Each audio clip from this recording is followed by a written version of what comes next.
Thanks. Good morning, everyone.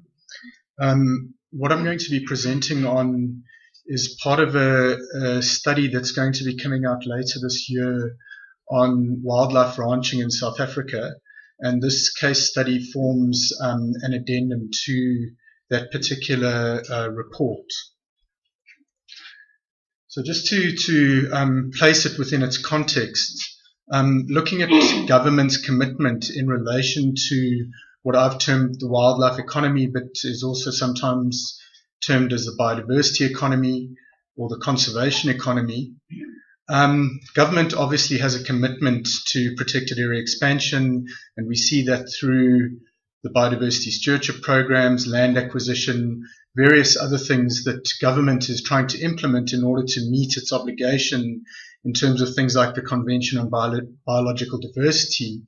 But one of the big questions is, how do we achieve protected area expansion within the context of community-owned land, where you're often dealing with people that have high levels of poverty, and their concerns aren't really about biodiversity, but about their well-being and the well-being of their communities.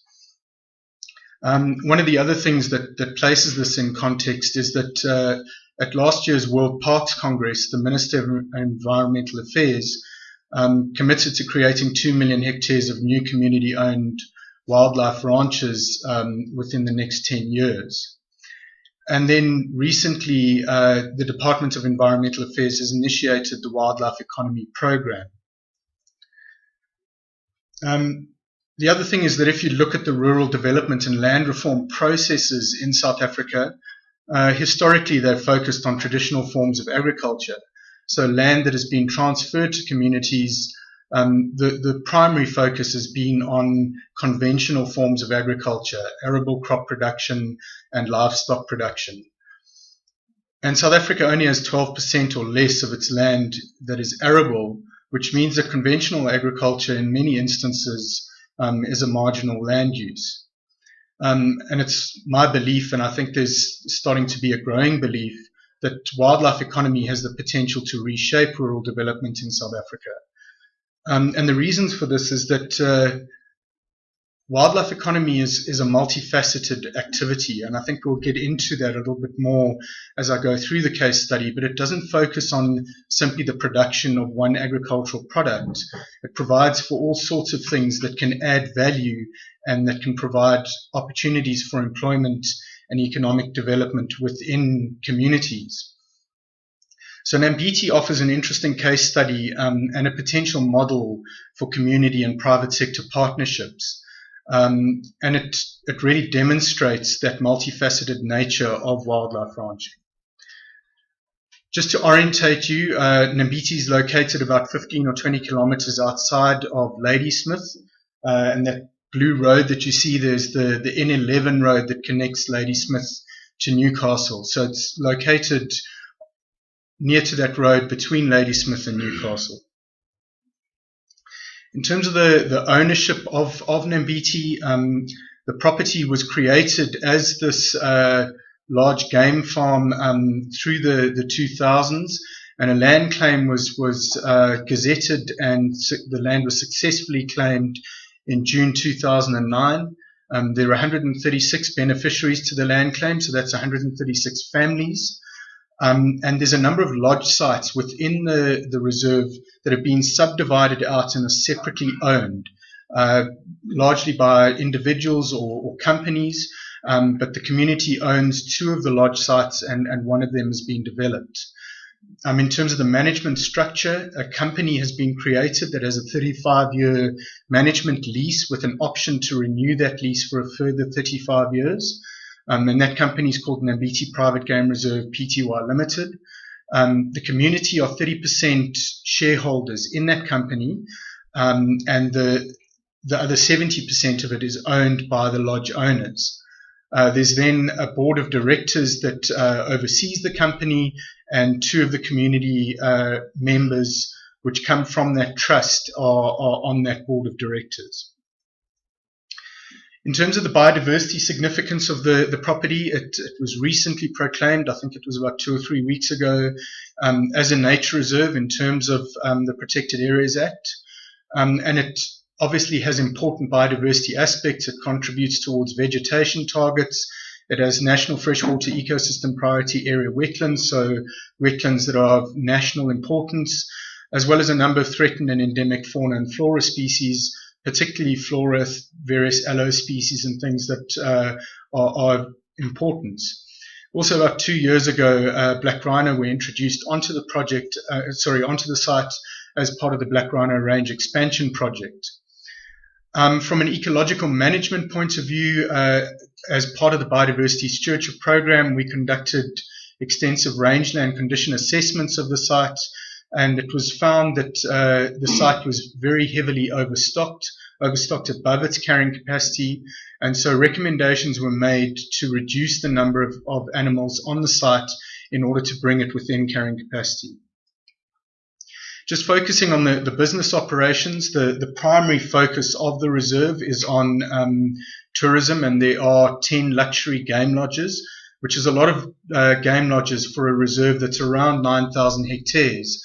It makes it logistically quite a difficult reserve to manage, but each of those lodges is owned individually. In addition to the lodges, there's an abattoir and butchery are being developed on the site with the intention of reducing game numbers to within carrying capacity and processing that meat through the abattoir and butchery. And this is seen as a value-added activity that generates income within the reserve.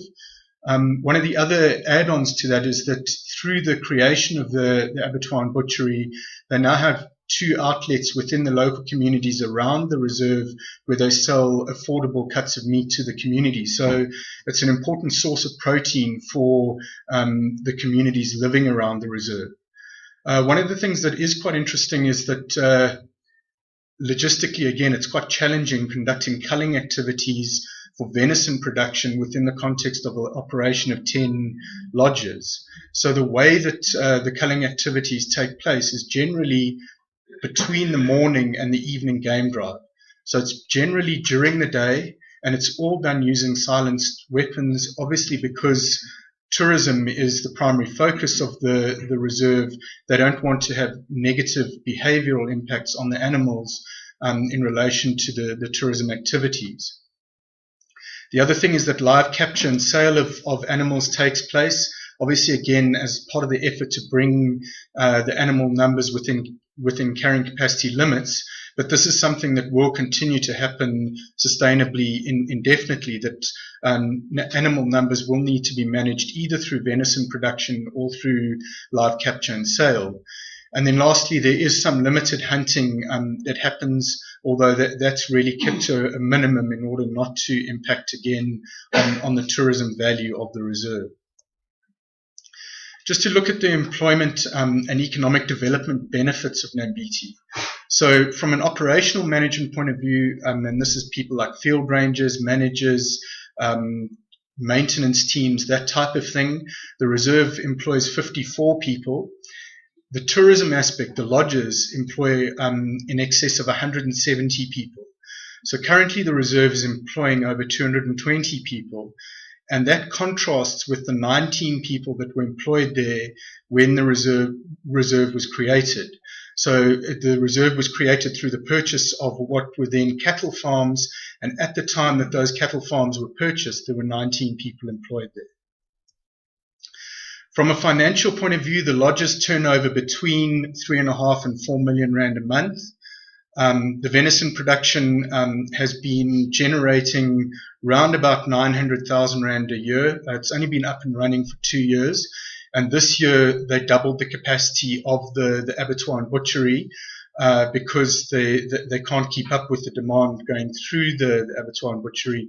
So it's likely that that amount of money is going to increase substantially in the next year or so. In the last 2 years, last year they made about 860,000 rand from live capture and sale, and this year they made 1.5 million rand. That's largely in response to the drought conditions there and their need to destock quite urgently, and also in order to get within those carrying capacity levels. And that's why there's been such an elevated amount in this particular year. From hunting, they've made about 400,000 Rand over the last 2 years. So their total annual turnover is somewhere between 45 and 50 million Rand a year. Looking at the community benefits that come from this, there's a lease that is paid, and it's a collective lease that comes out of the lodges of around about 103,000 Rand a month. The interesting thing is that money is paid every 6 months into each of the bank accounts of each beneficiary. And that's a really important thing, because a lot of these types of projects, the money ends up going into one person or very small number of people's bank accounts. So from an equity point of view, each beneficiary is receiving that amount of money. And that might not sound like a lot of money, but 10,000 Rand in a very poverty-stricken area a year is definitely supplementing people's income. In terms of their lodge ownership, so the community owns Springbok Lodge, which is the largest lodge in the reserve. The lodge itself employs 56 people, so it's the biggest single employer in the reserve. Its occupancy is round about 62%, of which about 40% are foreign guests, and the lodge turns over in excess of R1 million a month. So in terms of the turnover of the reserve, roughly a quarter of the turnover is going directly to the community from Springbok Lodge. The community owns another undeveloped lodge site, so they haven't developed that, and they're obviously not generating income from that undeveloped lodge site. In terms of profit shares, as I said earlier, the community are a 30% shareholder in Nambiti Private Game Reserve Pty Limited. So technically they should be entitled to 30% of the profit share, but they are also required to pay levies for that undeveloped lodge site, which amount to about 45,000 Rand a month. And they currently can't afford to do that because the site is undeveloped and they're not generating income from it. So an agreement has been made that they forego any of that profit share, and that their levies are then waived. That 45,000 Rand a month is considerably more than their profit share would have been. So it's quite a good deal for the community in that respect. The other thing is, in order to compensate for that, each year they are paid an additional 100,000 Rand at the end of each year to compensate for that loss of the profit share. And then there's a policy of preferential employment within the reserve, so that whenever a vacancy comes up in the reserve, the option to fill that vacancy is first sought within the community. And if there aren't suitable candidates to fill a particular position, then training is offered to try and find somebody within the community that could fill that position. I must mention that has been a slightly problematic issue, because there's a number of community members living around the reserve that aren't beneficiaries, and they see that as a problem, that they're not given equal access to employment that the beneficiaries are. Okay, so just to look at some of the conclusions that come out of this, I think it's important to note that this reserve, which is a community-owned reserve and is really a thriving economic operation, is contributing importantly to biodiversity and protected area expansion targets. You're looking at a monthly turnover probably in excess of 4 million Rand, which has significant implications for the local and regional economy. So if you think about an area like Ladysmith, where there are high levels of poverty, and the importance that Nambiti is playing in that local economy around Ladysmith, it's probably quite significant. That employment of in excess of 220 people, and bearing in mind that this is at far higher salaries than agricultural minimum wages. So even a tourism minimum wage is considerably higher than an agricultural minimum wage. But we're talking here about people that are trained as chefs, as field guides, as field rangers. The salaries that they are receiving are considerably higher than an agricultural minimum wage. The reserve generates revenue through live game sales and limited hunting. There's sustainable production of game meat for commercial sale.